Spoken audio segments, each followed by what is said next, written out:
Good afternoon, everyone. Welcome to the Harwood Museum of Art and to the opening of Pursuit of Happiness, GI Bill in Taos. My name is Gwendolyn Fernandez. I'm the Curator of Education and Public Programs here at the Harwood, and we're so excited that you've joined us this afternoon for this really in-depth and exciting talk by guest curator MaLin Wilson-Powell.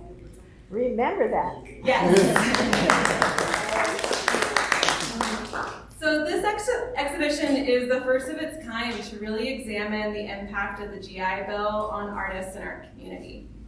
MaLin has been working on this project, which is national in scope, for over 30 years. And while we hoped this talk would be part of the celebration of the publication of her book, which will hopefully be out sometime next year, we are nonetheless thrilled to host her this afternoon. And we are grateful for her for this beautiful exhibition. We are also grateful for the generous support for this program, which was provided in part by 203 Fine Arts, James McGrath Morris, and New Mexico Arts, a division of the Department of Cultural Affairs and the National Endowment for the Arts. I would also be remiss if I didn't also thank our exhibition sponsors, including the Mandolin Reebok Legacy Endowment, 203 Fine Art, Leslie and William Ramsey, Tracy Chavez McAdams and Scott McAdams, Sherry Livney and Steve Hanks, Kay and Tom Tynum, Dora and Carl Dillstone, Stephen Rudnick, and those who made gifts in honor of Lois Rudnick, Wendy Shannon and Rick Higgins, in memory of Robert M. Ellis. Happy Price, Romy, and Carl Colonius. Thank you to all of our exhibition sponsors.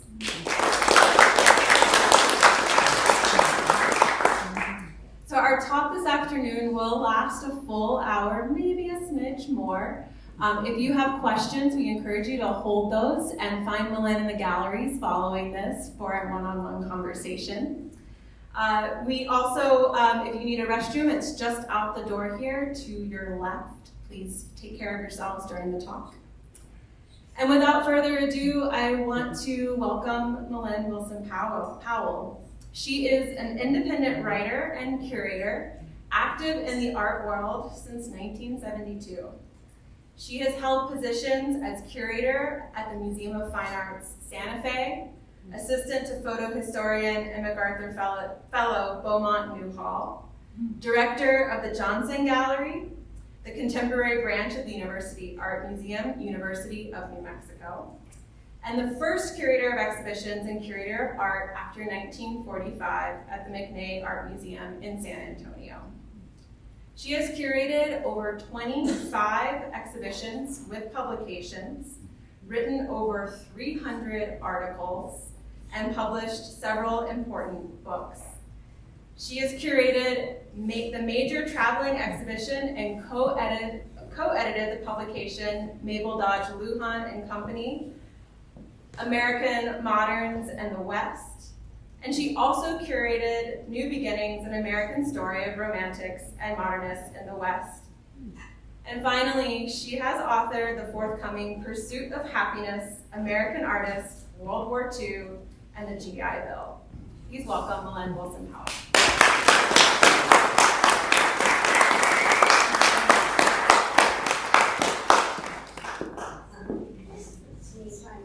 Here. Thank you for coming. I'm so glad you're here. We had a loop of Dave Brubeck playing Take 5 that somehow just didn't happen. It was playing before, and it kind of gave up the ghost. I don't know why, but the reason that was on is because if there was any soundtrack for the GI Bill generation of artists, it was jazz. So, and that is one of the things you'll see a few times as we go through my talk. Since the Taos Society of Artists and Mabel Dodge Lujan put Taos on the art map, this little cosmopolitan city has been a center of connections for artists from across the U.S. and the world. The Harwood GI Bill exhibition grew out of a 1989 exhibition. Can you hear me? No. Oh, sorry. Can you hear me now? Better.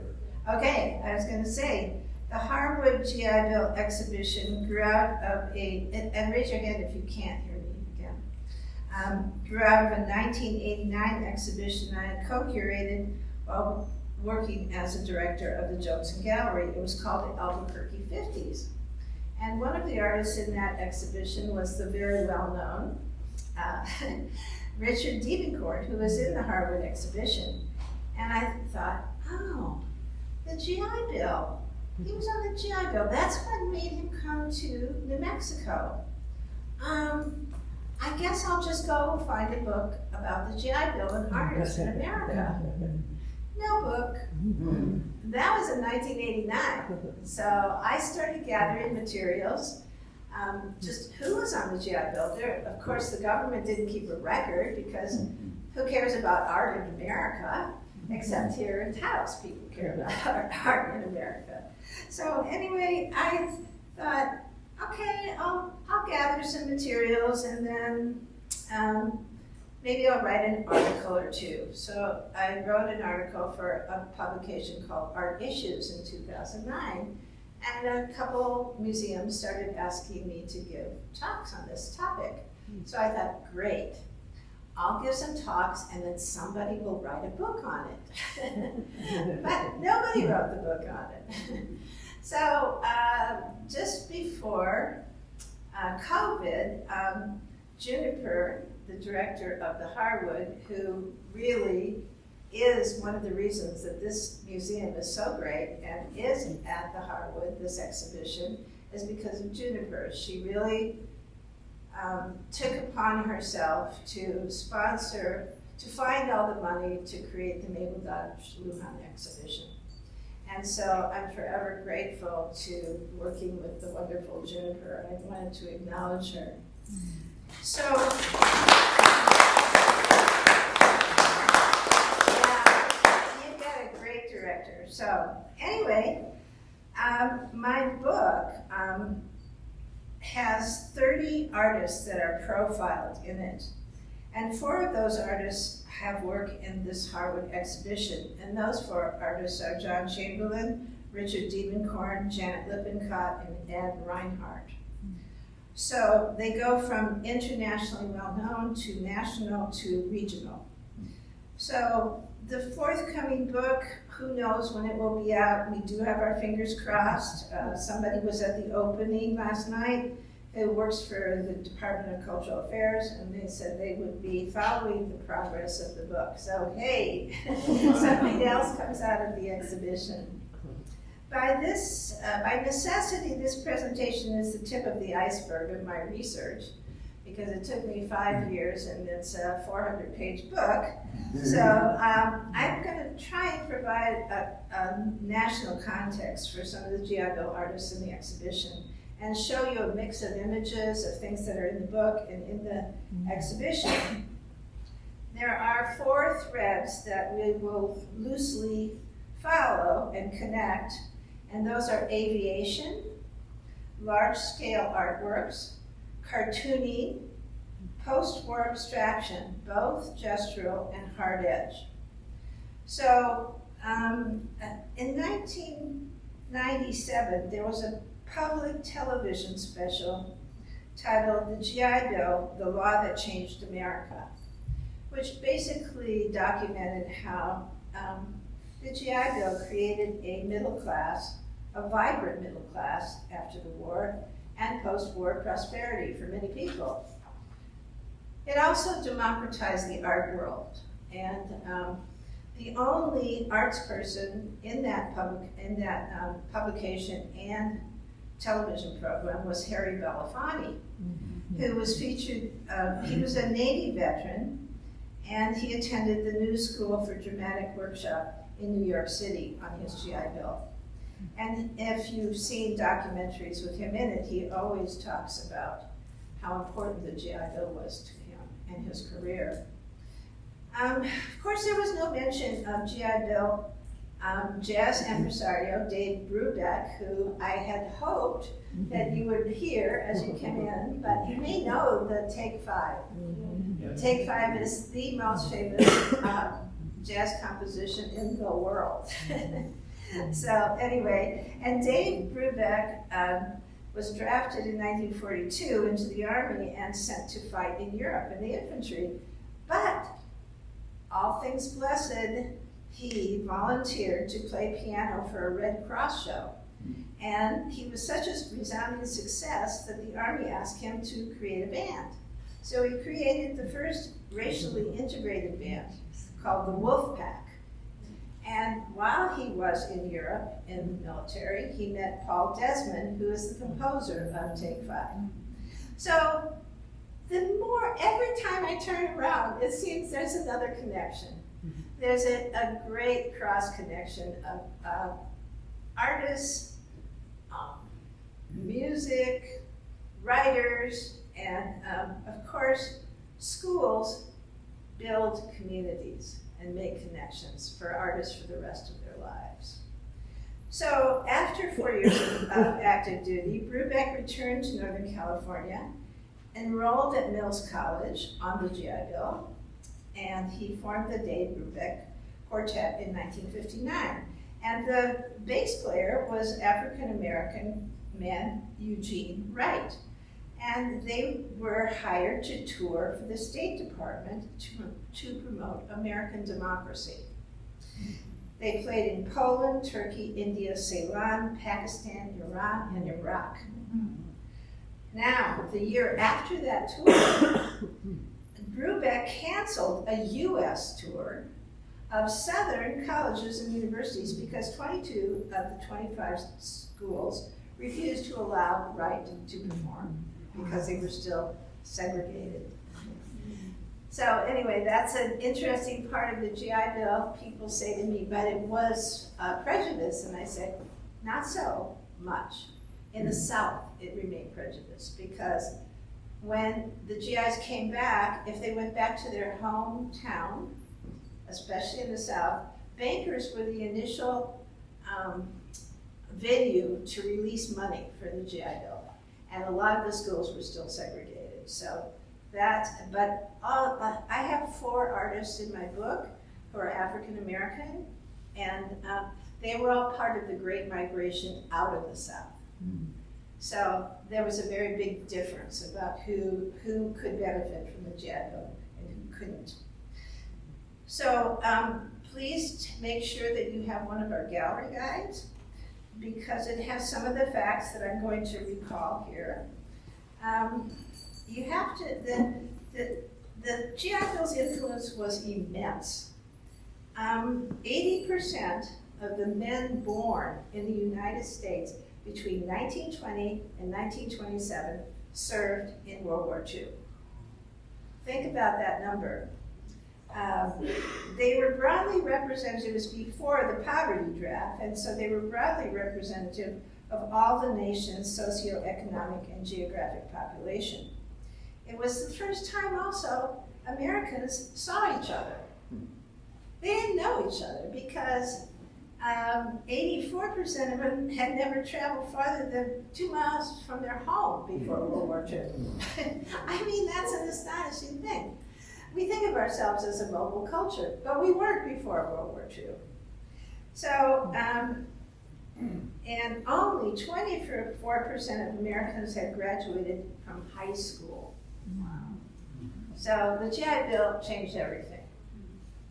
The post-war population, when the GI Bill took effect, was approximately 150 million.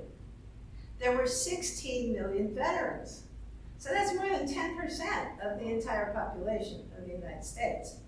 And half of those, or 8 million of them, used the GI Bill education benefits.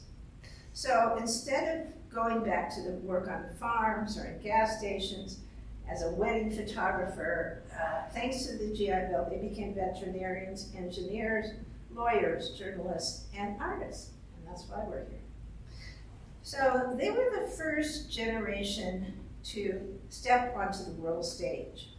They were the first truly international American artists. And so I want to, let's see, I'll get myself going here. What am I pointing? Point down, or push the down button, not the up button. I did.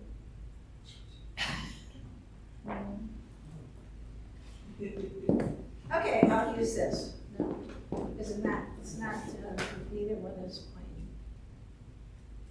Oh. Okay, I had it upside down, folks.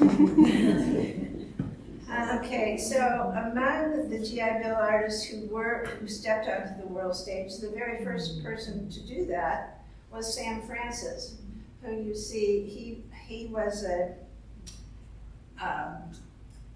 pre-med student at UC Berkeley, but as soon as the war started, he enlisted because everybody wanted to fly airplanes. And you can see him there in his aviation cadet photograph. So Sam, he used his GI Bill to study in Paris. Of course, Paris was the center of the art world before World War II. And I'm showing you this because it shows what scale he was working on. The largeness of this canvas, it was being done for a Basel, he really is facing a wall of art, huge. In Paris, he was fluent in French. His mother was a French and piano teacher. So he had connections with the international arts community right away there. And he especially made connections with the Japanese artists who came in. There was an influx of international artists returning to Paris after the war. By 1956, Time magazine had said that he was the hottest American painter in Paris for his lyrical abstractions. Okay, let's see, hopefully this, yes. This is one of his most beautiful paintings that was the first of his paintings to be acquired by the Albright Knox, is what it was called at that time, in Buffalo. So I wanted to bring him up and show you this painting because so many critics, and in fact Dory Ashton, saw this kind of painting that he did with its predominance of white space and approximating an aerial perspective. To give you a few facts here, air power played a key role in World War II. And the US Air Forces, Army Air Forces, ended World War II as the largest and most powerful Air Force in the world. By the end of the conflict, the Air Force comprised 2.4 million personnel. It was huge. Commercial aviation grew after the war from using mostly ex-military aircraft.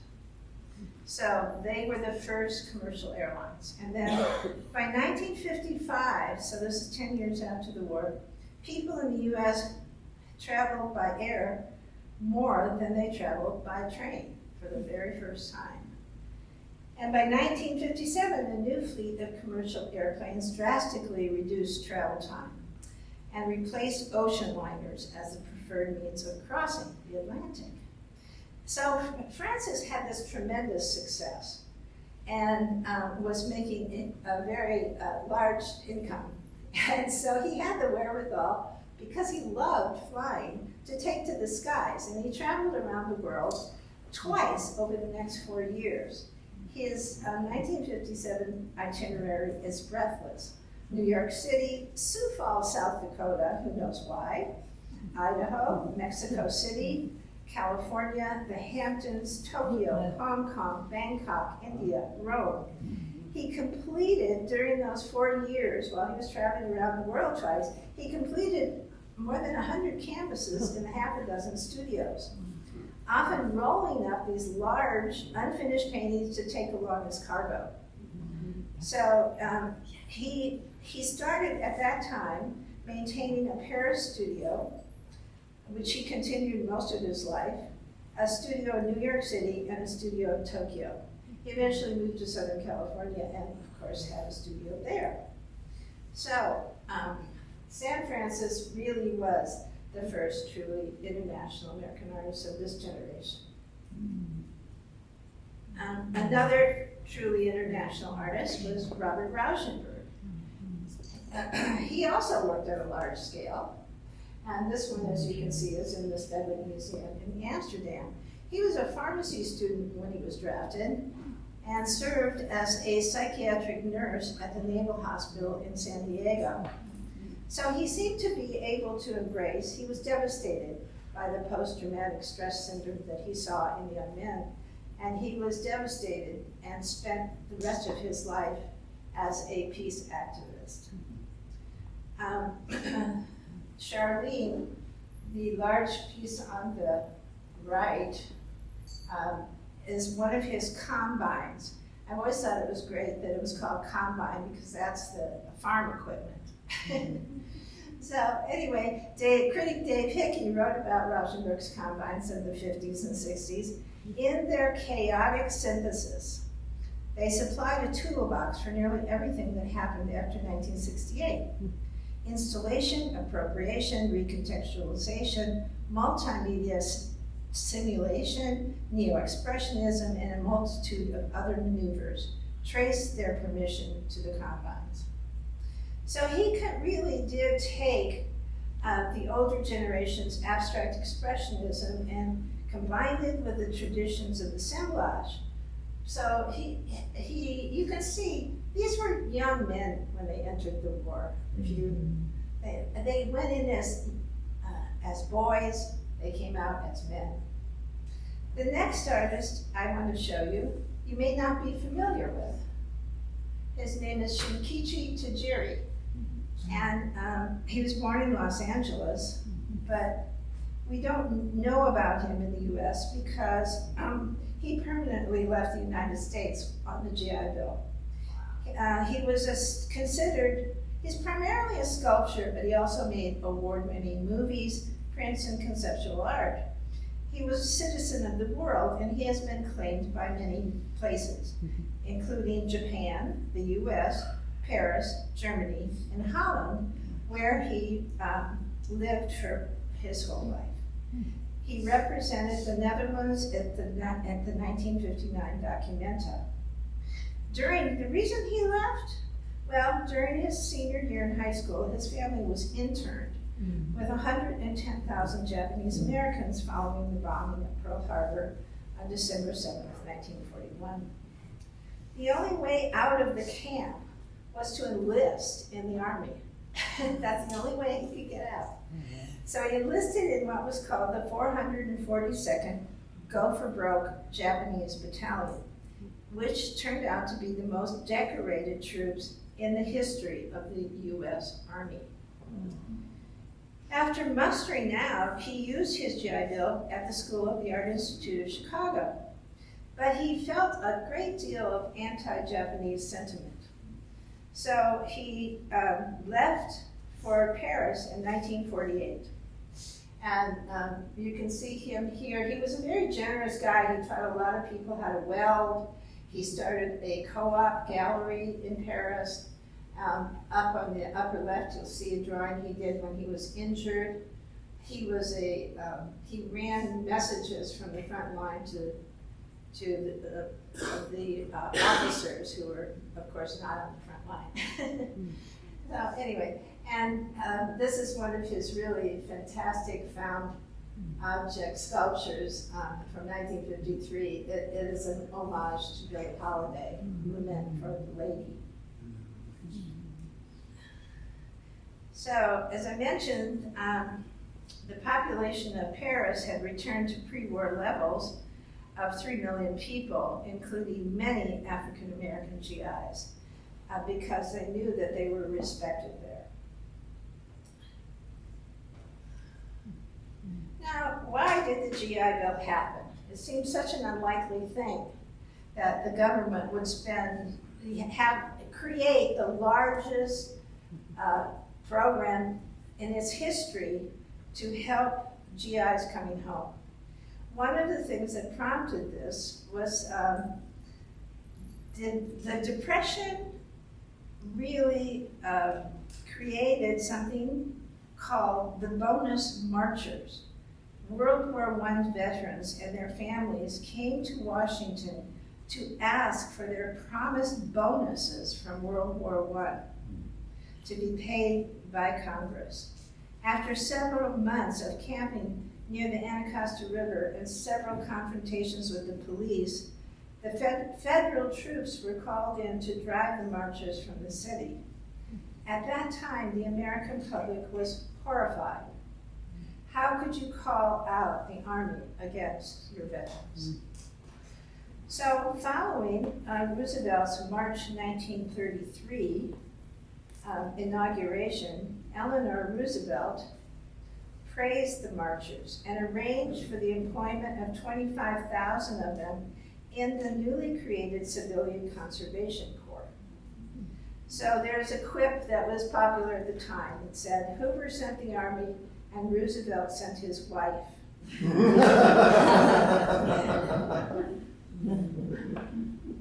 So anyway, so that was one of the biggest impetuses for creating the GI Bill. So now we're going to turn our attention to Taos and the Harwood exhibition, and one of its key figures is the Eva Mirabal. And Lois Rudnick, my co-curator of the Mabel Show, wrote a beautiful Eva Mirabal biography with her son, Jonathan Warmday Cumming, who is here this afternoon.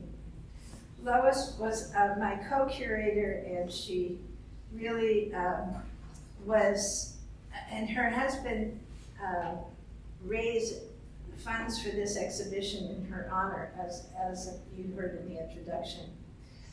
Eva exhibited across the U.S. while she was still in high school at the Santa Fe Indian School. She loved travel. She was very adventuresome. She really wanted to go out into the world, and during her final year at the Santa Fe Indian School, she spent 2 years as a postgraduate there and an assistant teacher. She won the poster contest for the U.S. Treasury Department to encourage war bonds. In 1943, she enlisted following that year, and she had really perfected her craft there. She was respected by all the teachers. She developed this very dynamic line, and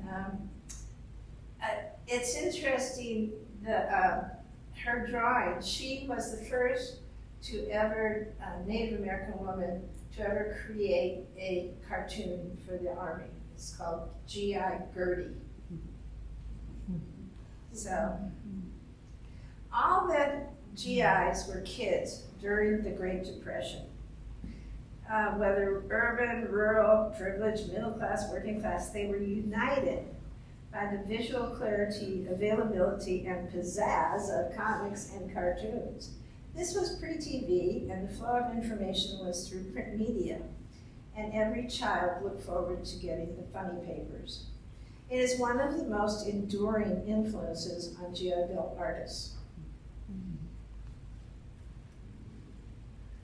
Here we go to her. After basic training, she was stationed at the Wright-Patterson Air Force Base. And here we again see the theme of air travel, flight, and aviation. So the Wright-Patterson Air Force Base was the U.S. headquarters, and by the time that Eva got there, there were 50,000 employees.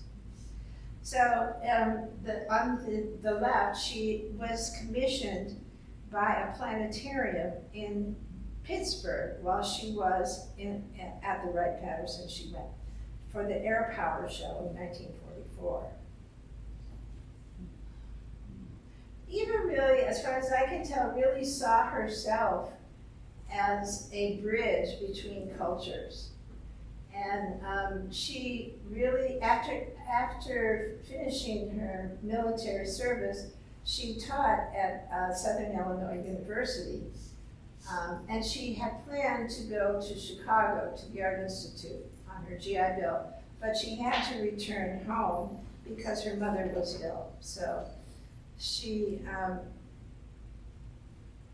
and in my research, it's interesting, almost all of the Native Americans and Hispano artists I researched, they tended to return to their home communities, to build those communities. And here are two other Native American artists.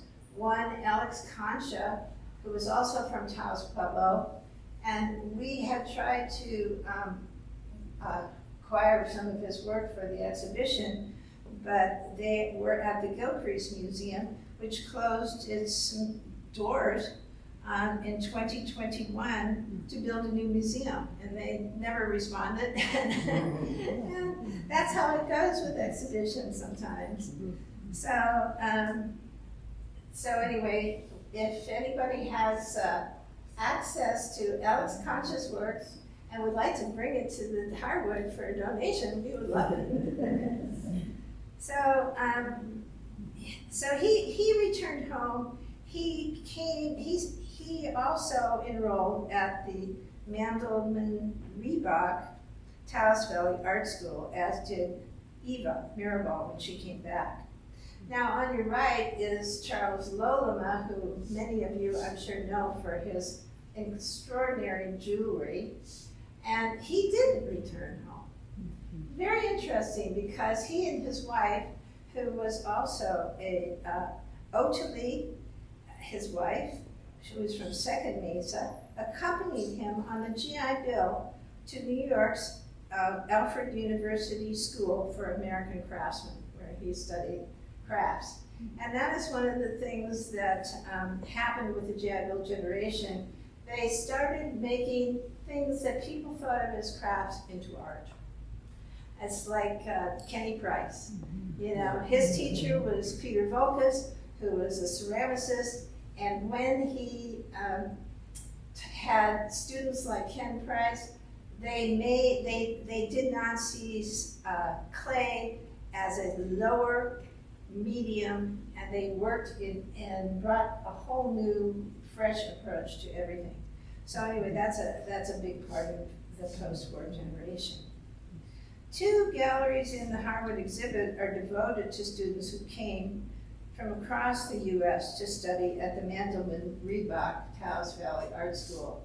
These two photographs are from the Eva Mirabal book, which is beautiful, and I recommend it. So, anyway, I'm going to tell you now, leave this up because I have so many names there if you want to read them. The GI Bill was multifaceted. It wasn't just education. It provided loans for homes and businesses, so people took out mortgages, unemployment insurance. There was something called the 5220 Club, which a lot of New York artists used, actually. They were working the system, as they say. If you didn't have a job, you got paid $20 a week for 52 weeks, so it was called the 5220 Club. So they would use that, and then they would use their GI Bill. So, and there was something called a readjustment allowance for injured GIs. It was a complete surprise to everybody in the education world that GIs so highly prized education. And what they received on the GI Bill education component was up to 48 months of funding. It had to be used in 10 years following their discharge. Tuition and fees were covered up to, at that time, $500 a year, which was enough at that time to enroll at Harvard. Think about that now compared to what they say it costs. So, additionally, students received a living stipend, and if you were married, you received more. The living stipend was $75 a month. And if you were married, $105. And if you had dependents, excuse me, $120 a month. So the government considered art schools like the MaLin Atelier School as a trade school. and classified them as sub-college. One of the good things about art schools, though, is they weren't segregated.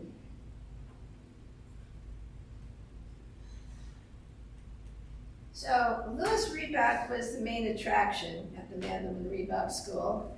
And while there are numerous examples of his work in the exhibition, none of these are in the exhibition. That's because the Harwood is the repository for the Manhattan estate and has a wide range of work. So this wonderful self-portrait from 1929, it is rumored that when Bee saw it, she thought it was pretty handsome there. So this was when he was getting very well known as a social realist in New York. So he really, John Sloan was his mentor in New York. He was a student at the Art Students League. He was chosen to represent, he was so well known that he was chosen to represent the US at the 1934 Venice Biennale. So people, there were the students who were Hispano and Native American from Taos area who were enrolled in their school. And then there were the people who came from across the country to study with Louis because he had such a good reputation. And in fact, Louis had been drafted himself and served in World War II for 2 years, but he was discharged with asthma. And his asthma was one of the reasons that they moved to Taos. He and Bee were married and they were looking for a healthier climate. But the other reason, which you will see, hopefully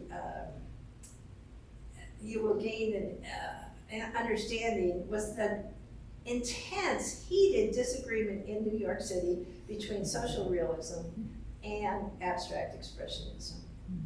And Louis was sick of it. I mean, he and Bee were friends with de Kooning, and they had spent the previous summer before moving to New Mexico with Jackson Pollock, but John Sloan was his mentor.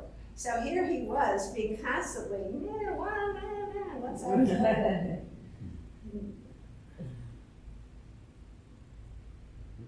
So, let's see. Now, one of the artists that you'll see in the exhibition here, and is profiled in my book, is Ed Reinhardt. And Reebok and Reinhardt were very close friends. They were both WPA colleagues and they were political activists. Reinhardt is, his work is rooted in pre-war geometric abstraction, which I put a sample up for you on the left. And he was specifically inspired by Mondrian and Stuart Davis, who was his neighbor in his studio building.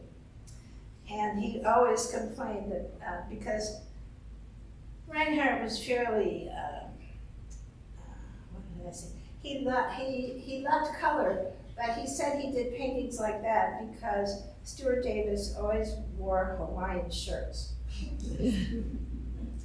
He's among the most important post-war New York School artists, and he was an essential source for subsequent generations of minimalist and conceptual art. And his life was much too short, as you can see from his dates. He died in 1967, the year he did the exhibition. Here is his famous black square room. All the paintings were simple black squares with about 35 layers, thin layers of paint. And people who know these paintings, they're too fragile to travel now. The surfaces are very fragile. And so, but people who know these paintings intimately, one being Lucy Lepard, who wrote her the first and only monograph on him. She got a Guggenheim to do it. She said, there is a gray haze that appears on the top of these canvases. It's kind of coming out at you like a smoke or something. So anyway, this was his black square room, was very famous for subsequent generations of artists. He's one of the oldest GIs I studied. He was a graduate of Columbia University before World War II. He used his GI Bill for graduate art history studies in Asian and Islamic art at NYU's Institute of Fine Arts. Here, I'm sorry about those fuzziness, but both of them were illustrators for radical publications in New York, the New Masses, and something called PM, was a newspaper. So they knew each other, they colluded together. In later years, when Vietnam protests were happening in New York, everybody could depend upon Ed Reinhardt showing up and getting arrested with them. Now, this disagreement between representational art and abstract art, Reinhardt is famous for his series called How to Look at Modern Art in America, which was published in PM. And there's a portfolio of some of those in the exhibition. So you can see how abstract art was going to save art.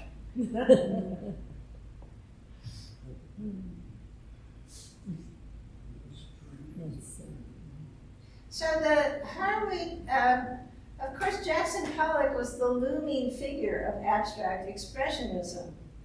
And in 1949, print media was still the big thing. Life magazine commissioned a series on him, and they said, "Is he the greatest living painter in the United States?" So everyone saw this. Anyone in the art world saw this. So it seemed that abstract expressionism had won. And one of the small incidences that I discovered when I was doing research at the Archives of American Art was a note from from Ed Reinhardt. Ed Reinhardt was driving back from teaching in San Francisco at the California School of Fine Arts, where a lot of GIs were, and he went out of his way, quite a ways, to come and visit Louis. And he says, argue with John Sloan over Jackson Pollock and Louis Reebok's studio in Taos. So here we have a late 40s John Sloan, who was still painting in a representational style. And here is Ed Reinhardt painting one of his monochromatic paintings around the same time. And there's a beautiful silkscreen print in the exhibition that is similar to this composition. Their friendship, that's one of the most important things about art school. You develop friendships that last for the rest of your life, and you connect to each other when you're traveling, when you go somewhere, somebody's got a job, a part-time job in New Orleans or New Jersey or Chicago or something. So it really does create a matrix.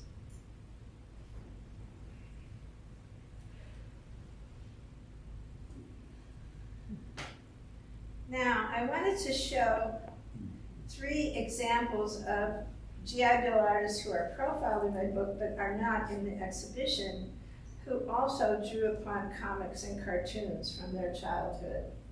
And one of these is H.C. or Cliff Westerman, who was the most battle-hardened of all of the GI Bill artists that I studied.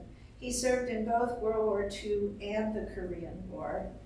And there is, just last month in Santa Fe, they showed a recent 3D film called Westerman, Memorial to the Idea of Man If He Was an Idea. I don't know if they've been able to secure it for here. I know they were looking into it. Any idea on that? Working on it. Working on it. They're working on bringing that film here in early 2026. So Westerman is a great friend of Happy Price's and was a great friend of Ken Price's. his entrance, showing you, he was a acrobat because he was ill as a child and his mother set up a jungle gym in the backyard. He was raised in LA. And of course, as soon as he got to be a teenager, he was going to Muscle Beach. So, but everybody remembers his entrance to his 1968 retrospective at LACMA because he walked up the museum steps on his hands. And if you see the drawing in the middle is really a record in a cartoon style. It has that animated style, that youthful drawing style that teenage boys have. And he was an anti-aircraft gunner on the USS Enterprise, which was the most decorated ship in the South Pacific. He was sitting in a perch at the end of the runway. Oh, sorry. Don't talk with your hands. So he was sitting in the perch, and he was the target, or that ship was the target of the first Japanese kamikaze attack. And he drew this drawing from that occurrence. As a fellow crewman of that attack said, there are no foxholes on an aircraft carrier. So he was a lifelong, vociferous anti-war activist. And this piece at the Whitney is really quite an amazing piece. The Evil New War God.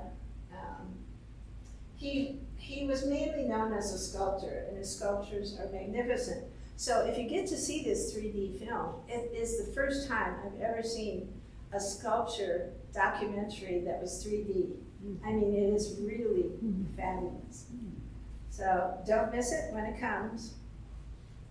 Another artist who also relied on cartoons was a guy named Matsumi Mike Kenmitsu. He was born in the United States, but at the age of 3, he was sent back to his family in Japan, and lived with his grandmother and grandfather, who lived on the outskirts in a rural village of Hiroshima. And he and his grandmother went to weekly showings of Charlie Chaplin, the Keystone Cops, Mickey Mouse, Popeye. At that time in the world, 90% of films shown in Europe, Asia, Africa, and South America were produced in Hollywood. So he served for 6 years in the military.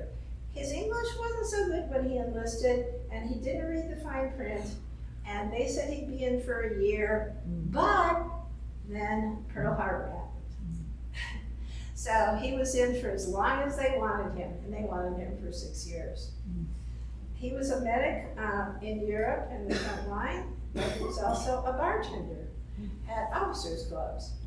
So when he returned to the United States, he used his GI Bill in Baltimore and in New York at the Art Students League, where in New York he met Pollock, and Pollock christened, because Pollock couldn't quite get his name correctly, he christened him Mike. And so when later, again, printmaking was the use of multiples was particularly something that GI Bill artists were fond of, because it meant that normal people could afford their artwork. So he did this Mikey Mouse suite at the Tamarind Lithography Workshop in Los Angeles. But even though it's very abstract, it has a lot of the dynamism. So, as I say, you can see all these different ways that cartooning influence. Now, Robert Colescott was another GI who, in recent years, has been experiencing a great revival. There was just a recent traveling retrospective. He was from a Creole family, and his father, they lived in Oakland. His father was a porter on a transcontinental railway, which was really the origins of a lot of the civil rights movement. He served in Europe, and he used his GI Bill first at UC Berkeley. Then he transferred to Paris. He was also fluent in French, and he married a Polish art student who didn't speak any English, but they both spoke French. So he's very famous for all of these irreverent versions of classic paintings, and of course this is his version of the potato eaters, of the ghost potato eaters. Now we're going to come back to the Harwood, and among the 3 certified general schools in Taos, the UN Summer School was the earliest, way before World War II. It was started in 1929, and the students lived in apartments at the Harwood while we went to summer school here. And I was just told that this fellow here, I didn't know this until today. This is Malcolm Brown, who did this painting. So, anyway, the 2 schools in Taos, the summer school, the MaLin Wilson-Powell was a year-round school. The UNM Summer Field School was a seasonal school, as was the other school, which is Bistrom School. But I wanted to show you this Malcolm Brown. There's another one in the exhibit, but this one is in the collection of the Whitney Museum of American Art. The Ford Foundation at the time started a program to really encourage post-war artists. So that was how that entered the collection. Now, the Bistrom School of Fine Art, of course, was the first atelier school started by an artist. Bistrom was a co-founder with Raymond Johnson in 1938 of the Transcendental Painting Group, which was dedicated to international spiritually oriented abstraction. I'm showing you this picture because it's actually in Los Angeles. Atelier schools all of a sudden saw this money pot from the GI Bill education program. They went, oh yes, let's get certified. So Bistrom's summer school was certified, and in the winter he would go down to Los Angeles where it was warmer. And a lot of the students who were in this program were animators. They were studying to be animators. Okay. Now, one of the artists that is in the Harwood exhibition who studied at Bistrom School was Janet Lippincott. And her coming to Taos was pivotal to Lippincott's transition from a kind of high society East Coast family to an adventuresome, self-supporting, independent woman, a single female artist in New Mexico. During World War II, such upper-class families as Lippincott's considered it their duty to serve in the military, and Lippincott enlisted with her 2 brothers. As a teenager, she had already been studying art at the Art Students League in New York City, and she was one of 325 women who enlisted for the first time with full military status. She was a WAC, the Women's Army Corps. So after her, but of course, all the women who didn't enlist in the military, the millions of women who had to keep the country running in all the factories, they didn't have a GI Bill. Just wanted to let you know that. So after her discharge as a WAC, she was advised to go to secretarial school, of course, because she was a woman. She was absolutely miserable, and she saw a flyer for Bistrom's summer school and decided to come, and it changed her life. I wanted to point out so this is her, she actually, I should mention, she was Eisenhower's aide de camp. And so she knew, I believe that was facilitated by Eleanor Roosevelt, who was her teacher at the Todd Hunter prep school in Manhattan. And so Eleanor put in a good word with Eisenhower, and Janet Lippincott was in the military, and here she is returning home from her when she was discharged. So, and on the right, she had an incredibly beautiful style of drawing, and it's very similar to Rodin's. And I've always thought that it might go back to the fact that when Eisenhower moved his operation to France after the liberation of Paris, the Rodin Museum was the only museum that was open. You know, they took away the art from the Louvre and all these other museums to save it, but the Rodin Museum was open, so she went there all the time. So these are all three in the exhibition, and she did Raid, which is a fantastic small canvas that kind of prefigures abstract expressionism in a way. In fact, critics at the time of Jackson Pollock said that it was post-atomic bomb art. If you think of that kind of confusion and display. And so Janet, in London, she was in a Blitz attack and fell through 3 stories of the building that she was living in. And ever after that, she had health problems from that. So anyway, and the Song of Autumn, which is 1957, is one of her truly abstract expressionist canvases. On the right is a Louis Reback portrait of another whack. She was not an artist. Eulalia Emitas was a gallery director. After the war, she came back to Taos, where she had been living since the 30s, and she started the first post-war gallery of art in Taos dedicated to modernism. And over 15 years, she exhibited about 59 of the artists who were in that generation. And on the label in there, you will see, I listed them all that are in the exhibition. So Janet was really a master of color and handling paint. And first when she came to study with Bistrom, he was kind of dismissive. And, you know, I don't like teaching women. They always just go get married. And, you know, so anyway, but she settled in Santa Fe, and she never returned to the East Coast.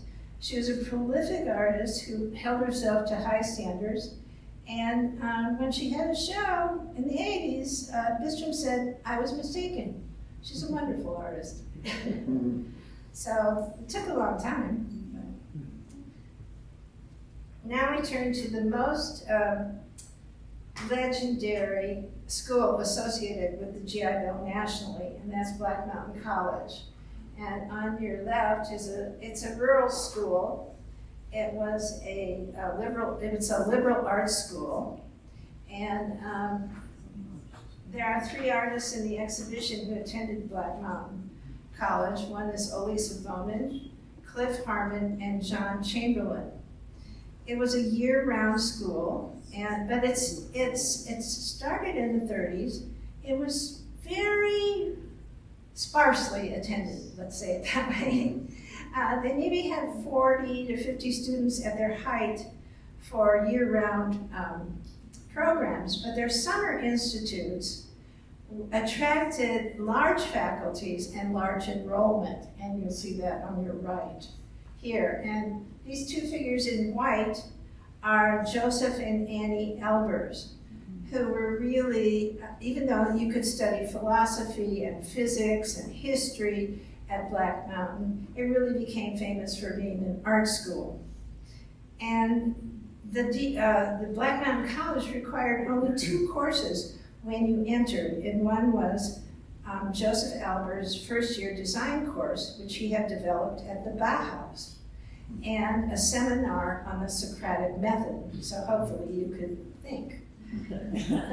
So, Joseph Albers was the former dean of the Bauhaus, the multidisciplinary avant-garde school in Dessau, Germany, closed by the Nazis in 1933. When invited to Black Mountain College, Albers said that he couldn't speak English. And the director at the time responded, "Come anyway." So Albers and his wife Annie, a former Bauhaus weaving instructor, were the perfect, rigorous, disciplined guides for the school's hands-on James Dewey approach to education. They arrived in 1933 and they stayed for 16 years.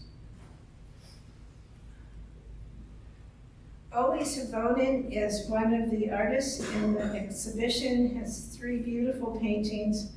I love his work. I'm completely partial to it. And Albers was his mentor.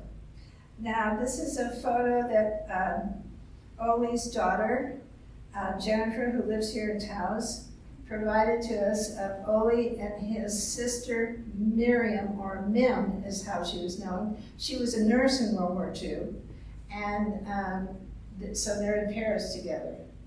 And on the right are some of the sketches in the sketchbook, which you can see in the exhibition. Ole enrolled in Black Mountain in 1946, and he stayed for 3 years. And he met and married weaving student Joan Lovelace, whose daughter is Jennifer. And they lived for a decade in Taos. So I'm going to show you because I really was curious myself. So that's Joseph Albers, but here's Ole's work in the middle. And below it is Mim's work. If you note her date, she lived to be 104. She just died in 2023. And help me again with the pronunciation. 80. 80 is the other sister. So they all 3 studied with Albers, and you can see his influence and that kind of clean, geometric, hard edge. Now, Ole was part of the Ghost Army. It was a secret unit of 1,200 artists and audio engineers. They conducted secret missions of deception on the Western Front in Europe. They landed in Normandy with the Allied troops, and they used 10,000 blow-up dummy tanks and blow-up heavy artillery. But half of those 1,200 were mostly audio engineers because they had to create the sound of moving huge battalions. And so the Germans thought they were moving 25,000 guys over there and over there. And so that's how the Ghost Army became. And it was such a secret unit that a lot of the Army brass knew nothing about them. So another member of the Ghost Army was Ellsworth Kelly, they were both masters of camouflage. And if you think of what camouflage is, it's areas of flat colors with clean edges. So I'm showing you this Kelly in the Ghost Army, and then in the middle is one of his portraits of a displaced Polish boy. At the end of the war, here were these artists and audio engineers, and they were put in charge of a displaced persons camp. And it turned out that there were 44 languages spoken in this displaced person camp from all over Europe. And it turned out that someone in the Ghost Army spoke every one of those languages. So anyway, and so this is Kelly's work, which he is one of the most famous American artists of all times, post-war American artists. And I thought you might be interested in this, showing them next to each other. The Savonen primary maker is in the exhibition, and the Kelly lithograph from the same exact period is not in the exhibition, but I thought you'd like to see the comparison. Now, after the huge influx of GI Bills to Black Mountain College, which kept them alive because they were kind of dwindling, as the GI Bill enrollment decreased, they only had 4 students the last year. And John Chamberlain was one of them. John Chamberlain was the youngest GI Bill in my book, a GI Bill artist. And he has an exquisite small sculpture in the Harwood exhibit, which you can see. On the far side is his Navy portrait, which was taken when he was 16.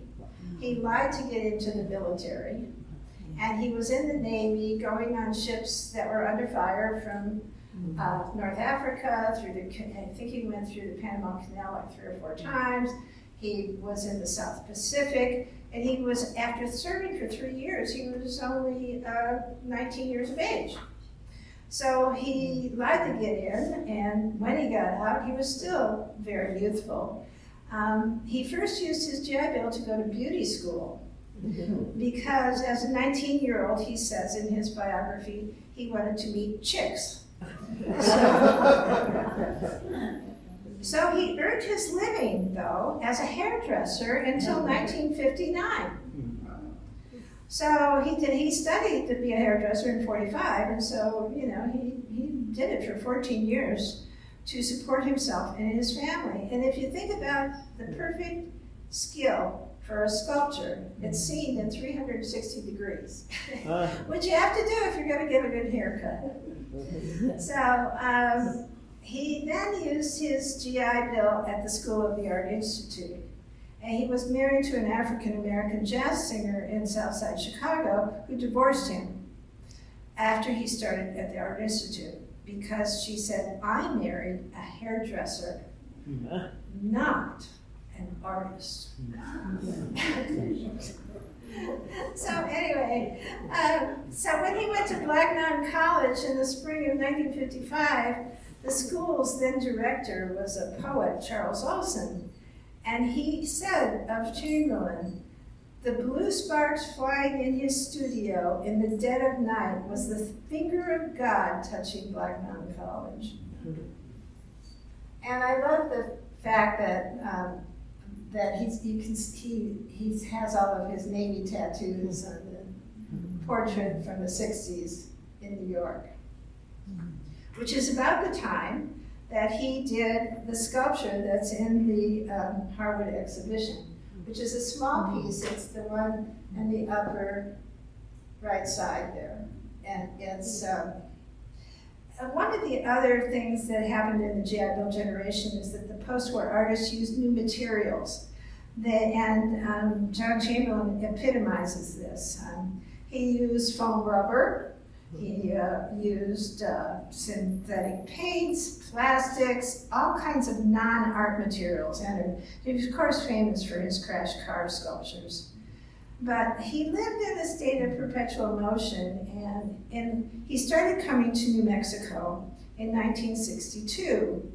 And he worked everywhere. He worked in other artist studios. He's a very adaptable guy, obviously. Campus art departments, hotel rooms. In September '62 in Los Angeles, he rented an LA studio in Ocean Park near the studios of John L. Toon, Larry Dell, Robert Irwin, and Ken Price, who's many of you are familiar with. So the small vacuum piece that he did as an edition for Gemini Gel in 1971 was inspired by Larry Bell's silicone vacuum chamber deposits. So the Larry Bell is not in the exhibition, but I wanted you to see them next to each other. I really love the Luna piece in the lower right. It's in memory of his wife, Elaine Chamberlain, who he married in Chicago. they had 3 sons, and they lived in Santa Fe, and she died of a cerebral hemorrhage in the 60s, and so this is a memorial piece for her. Now we come to the California School of Fine Arts, and which was really a primary destination. Taos became a primary destination for GI Bill era students and faculty from that school. This is Ansel Adams. He started a fine art photography program there, and actually brought Minor White there, who took over the program. And Minor White was a GI who was in counterintelligence in the South Pacific. So the California School of Fine Arts was called the Black Mountain College of the West, and its focus was on abstraction. One of the interesting things about the California School in San Francisco was that the Bay Area had these amazing women curators and well-established museums that were programming the most up-to-date art from across the US and Europe. On the left is Grace Morley, who was the inaugural director of the San Francisco Museum of Modern Art. She presented 100 exhibitions per year. Now that's a lot of exhibitions.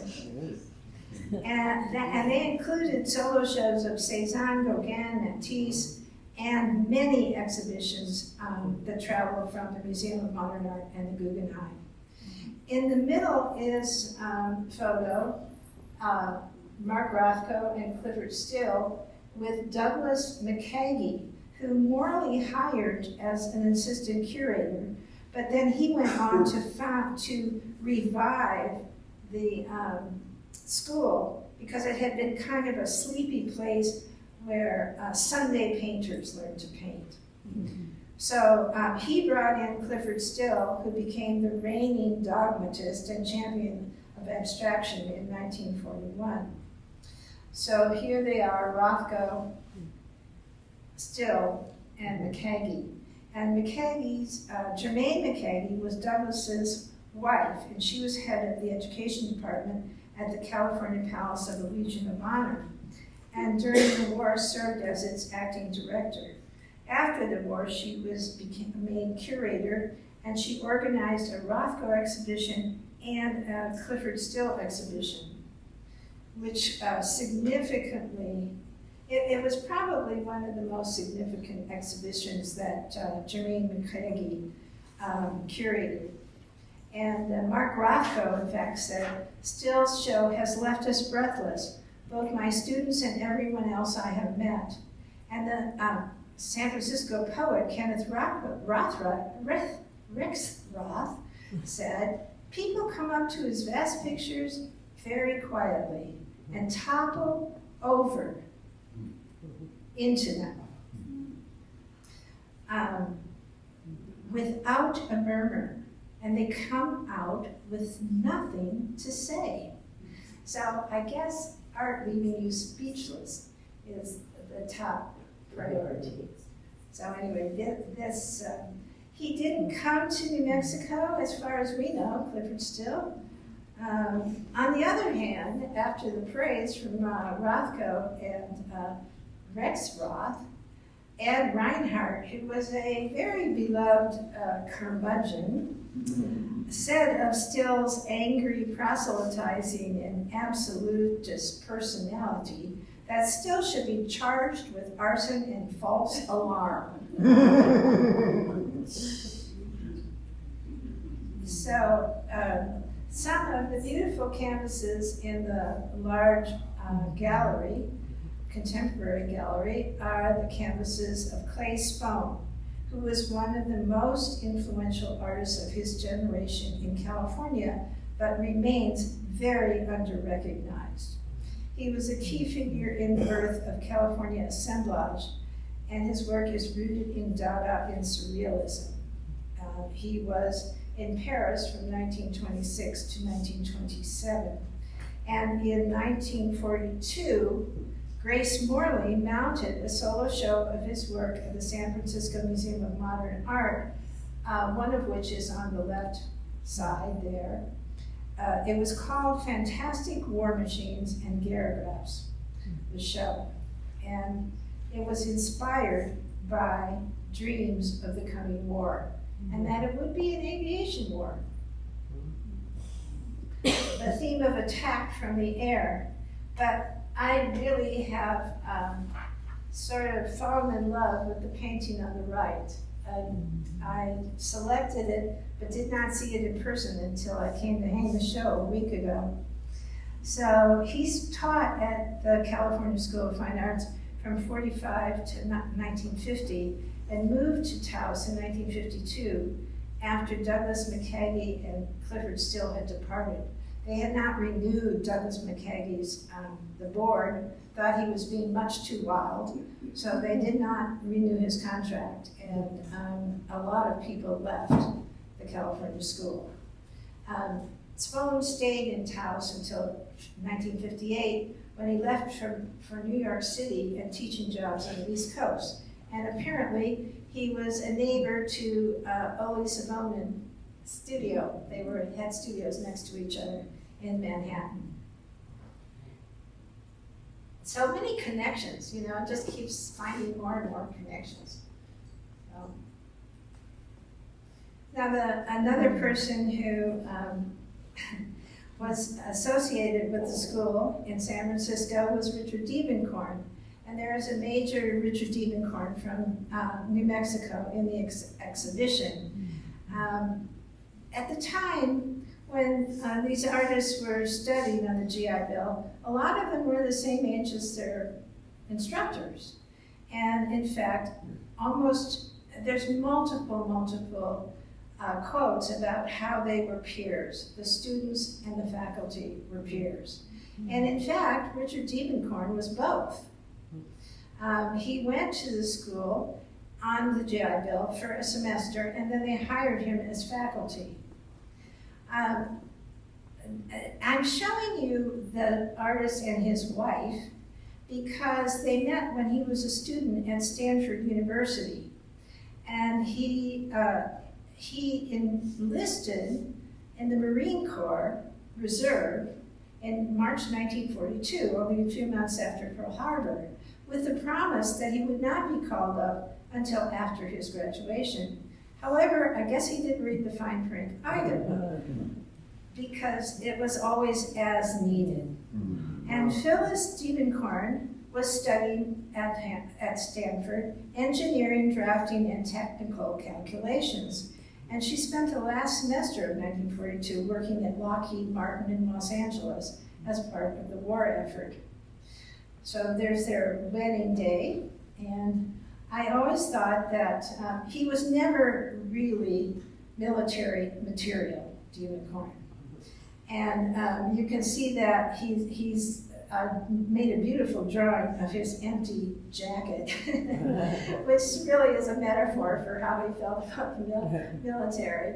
On the day of graduation from training school, which was outside of Washington, D.C., he failed. They were on the parade ground, and they were, doing maneuvers for the brass that was there for the graduation. And Diebenkorn was looking at the sky. And all of a sudden, this gun crashed to the ground. So they did not pass him until he did not become an officer. He was busted back to private. And in later years, his wife Phyllis said that it was a blessing because almost his entire class perished in World War II. So Harwood patrons are probably familiar with Diebenkorn from the major exhibition that was organized here in 2007, Diebenkorn in New Mexico. It presented his first major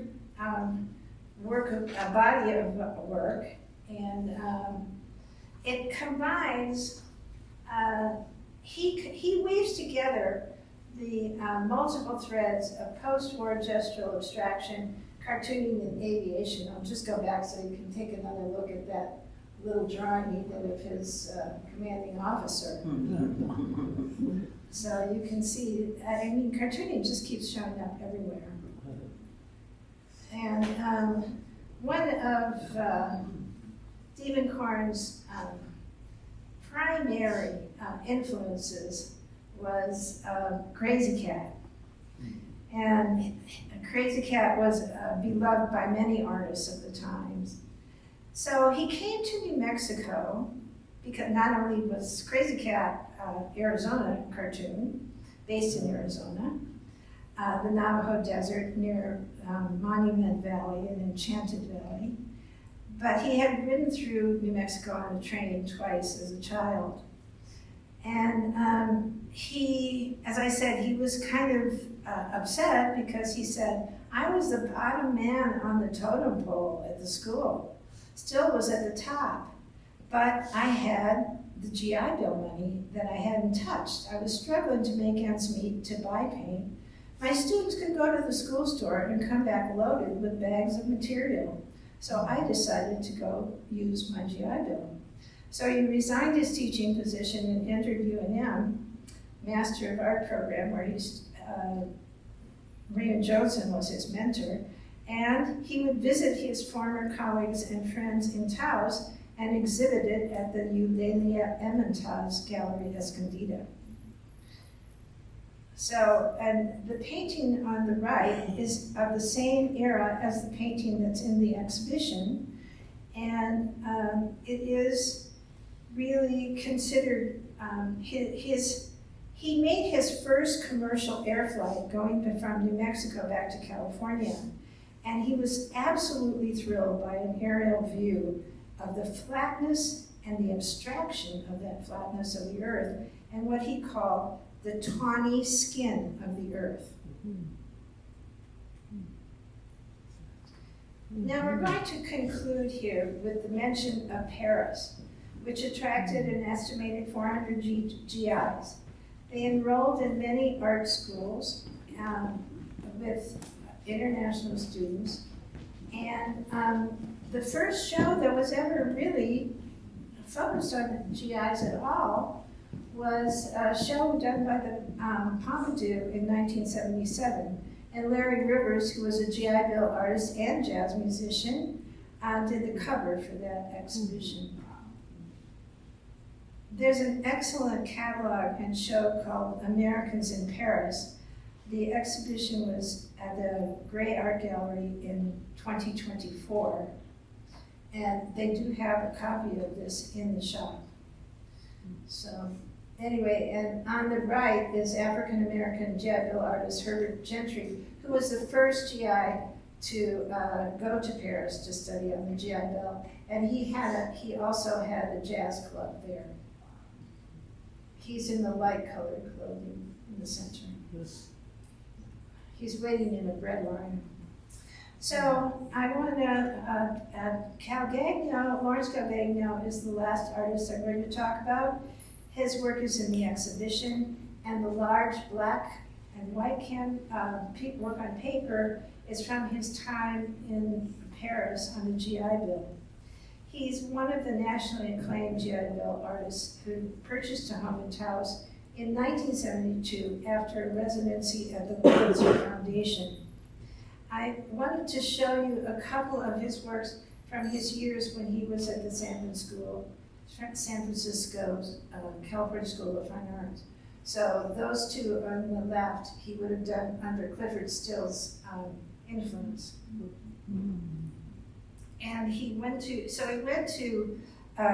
in San Francisco on the GI Bill for 3 years from 47 to 50, and then he went to Paris in 1950 for his last. You could, as I say, you could use your GI Bill anywhere you wanted.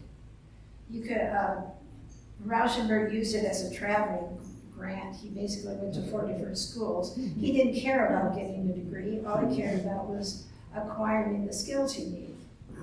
So to finalize things a little bit, the GI Bill provided unprecedented geographic, social, and economic mobility.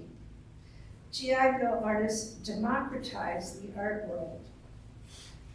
They were the first generation of American artists to step onto the world stage, and they shifted the center of the art world not to New York, which is something I always argue about, but to across the United States.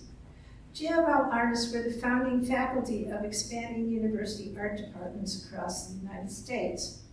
In 2005, scholar Suzanne Mentler published a book titled Soldiers to Citizens, the GI Bill and the Making of the Greatest Generation. Taos, in fact, I would say, epitomizes the soldiers to citizens aspect because it's greatly benefited from the community by their huge contributions as artists and organizers and supporters of such important institutions as the Taos Art Association and the Harwood Museum. I want to thank the Harwood staff and all of you for being here today. And I just want to say that I love museums when I can go into a gallery. It's blessedly quiet. I am not being barraged. And I have the chance to think for myself. But it is always preceded by years and months of activity that definitely intensifies. It's almost like putting on a stage play. And with all the excitement, and here's a World War II word, snafu. Snafu is an anagram from situation normal, all fouled up. That was a GI Bill expression. So please give a round of applause for the Harwood.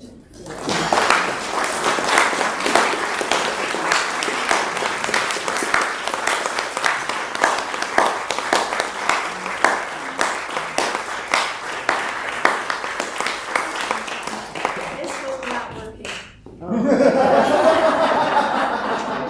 Let's give a round of applause to MaLin, everybody.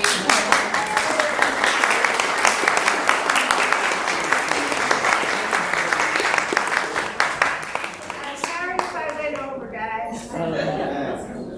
It's the tip of the iceberg, as I said.